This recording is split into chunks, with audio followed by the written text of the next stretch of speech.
ഇതിനെക്കുറിച്ച് എന്തെങ്കിലും ചോദിക്കുകയാണെങ്കിൽ ചോദിക്കാല്ലേ.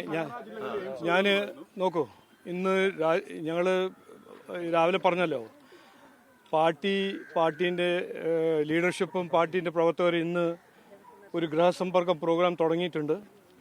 അത് ഇന്നു മുതൽ ഒരു 1.5 മാസം നടക്കുന്ന ഒരു കാര്യമാണ്.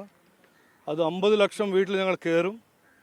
ഇവിടെ 10-20 കൊല്ലമായിട്ട് അനാസ്ഥ, ഒരു മാൽ ഗവർണൻസിനെ എക്സ്പോസ് ചെയ്ത് ജനങ്ങളുടെ മുമ്പിൽ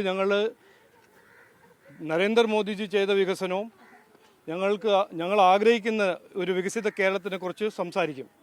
അതിവിടെ വന്നല്ലോ, രാജാജി നഗർ എൻ്റെ ആദ്യത്തെ ഒരു മീറ്റിംഗ് ഇവിടെയായിരുന്നു. ഇതിൽ ഞാൻ പറയാൻ ആഗ്രഹിക്കുന്നത്, ഇവിടുന്ന് മുഖ്യമന്ത്രിൻ്റെ വീട് 2 കിലോമീറ്റർ ദൂരെയാണ്.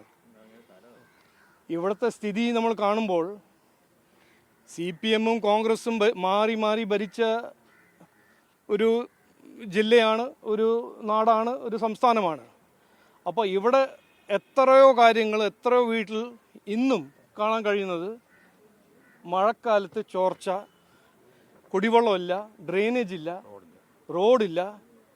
അപ്പോൾ ഇതെല്ലാം മാറ്റാൻ BJPക്ക് ഒരു അവസരം കിട്ടണം എന്നാണ് ഞാൻ വീട് കയറി പറയുന്നത്.